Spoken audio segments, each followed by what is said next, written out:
జాగ్రత్త పడాల్సిన అంశం. సార్ ఏంటి ఏపీ ఎన్నికల కోడ్ వన్ సైడా ఈ పెద్ద ఎత్తున వస్తున్న ఆరోపణలు? నిజమే కదా, ఎన్నికల కోడ్ అనేది ఉండాలి, అందరికీ ఒకటే స్థాయిలో ఉండాలి. కానీ ఆ ఆరోపణలు ఏమొస్తున్నాయంటే, ఒకటి తెలుగుదేశం జనసేన మా ఫ్లెక్సీలే తీసేస్తున్నారు, మాకే ఎక్కువగా చెప్తున్నారు అని.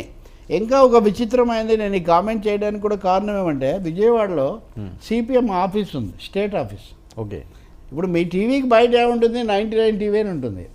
ఎన్నికల కోడ్ ప్రకారం ఇక్కడ సిపిఐఎం అని రాసి ఉండకూడదు, ఇది బహిరంగంగా ఉందని. అదేంటి? అదే కదా, దాన్ని తీసేశారు, దానికి రంగు పూసారు, గోడ మీద కూడా పేరు ఉండకూడదు. టీడీపీ, వైసీపీ, జనసేన ఇవి చేస్తారా? అదే కదా, రాష్ట్ర కార్యాలయం మీద వాళ్ళ పార్టీ పేరు, మా ఇంటి మీద నా పేరు రాసుకోకుండా నేను ఇంకేం రాసుకుంటానండి?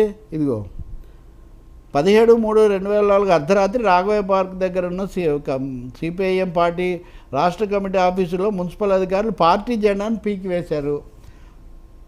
పార్టీ ఆఫీస్ గోడను అనుకొని ఉన్న ప్రణాళిక ఫ్లెక్సీని తీసుకువెళ్ళారు, జెండా దిమ్మకు రంగులు పూశారు. పార్టీ రాష్ట్ర ఆఫీస్, ఇది పార్టీ ఆఫీస్లోకి వచ్చి ఆఫీస్ గోడకు రాసుకోవడం అది ఎలా తప్పవుతుంది?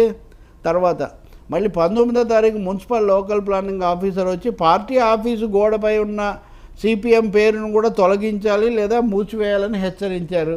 ఇంతకంటే ఏకపక్షం, ఇప్పుడు మీ ఇంటి మీద వర్మాన్ని రాసుకుంటారు, ఇంకొక ఆయన ఇంకోటి రాసుకుంటాడు. మీ ఇంటి మీద రాసుకున్న ఇది ప్రచారమే. కానీ వైసీపీ వాళ్ళు కూడా ఇలాంటి ఫిర్యాదులు చేస్తున్నారు.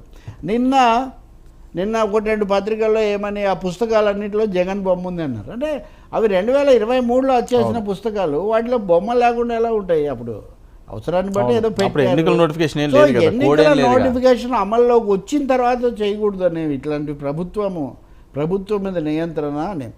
ఇది మరీ అన్యాయం అనుకోండి, ఒక పార్టీ ఆఫీస్ దగ్గరికి వచ్చి గోడ మీద పేరు సార్ ఎప్పుడైనా ఇలా జరిగిందా? దీని మీద ఏమన్నా దీని మీద జరగాల్సిన అవసరం ఉంది. ఎన్నికల కోడ్ పేరుతో చాలా కొంచెం పక్షపాతంగాను ఏకపక్షంగా సిపిఎం అడుగులేంటి దీనికి సంబంధించి ఈ అంశం మీద? సిపిఎం వాళ్ళు వాళ్ళ మీద చర్య తీసుకోవాలి. ఇలా చేయడానికి ఏమాత్రం అవకాశం లేదు. ఎన్నికల కోడ్లో ఇది ఎక్కడా లేదు. పబ్లిక్ ప్లేస్ను దుర్వినియోగం చేయకూడదు, ప్రైవేట్ ప్లేస్ను దుర్వినియోగం చేయడం ఆఫీస్ అంటున్నారు కదా, ఆఫీస్ అది ఆఫీసు. కాబట్టి ఇలాంటి విపరీతాలు జరుగుతున్నటువంటి పరిస్థితి. ఈ ఫ్లెక్సీల విషయం కూడా అంతే. ఇంకొక ఫిర్యాదు, మీరు ఎక్కడ చూసినా జగన్ పేరు రాశారు, ఆయన బొమ్మ పెట్టారు, ఇప్పుడు దాన్ని ఏం చేయాలి అని. ఏదో ఓపికన్న మేరకు వాటి మీద గుడ్డలు మళ్ళీ అంతే కదా, మళ్ళీ ఇది చేయటమే. సో ఈ విధంగా ఏకపక్షంగా ఇక్కడ మోదీ గారేమో హిందూ మతం అని ఆయన గొడవ పెడితే, ఇక్కడేమో ఇలాంటివి, వీటిని అరికట్టాల్సిన అవసరం చాలా ఉంది. లెవెల్ ప్లేయింగ్ ఫీల్డ్ అంటారు చూడండి, అందరికీ సమాన సూత్రాలు అమలు జరిగితేనే ప్రజాస్వామ్యం, ప్రజలు సజావుగా తీర్పు ఇవ్వడం అనేది సాధ్యమవుతుంది. ఇదైతే నాకు విపరీతంగా కనబడి మేము వీక్షకుల దృష్టికి తేవాలని చెప్తున్నాం. తప్పకుండా సార్. కాంగ్రెస్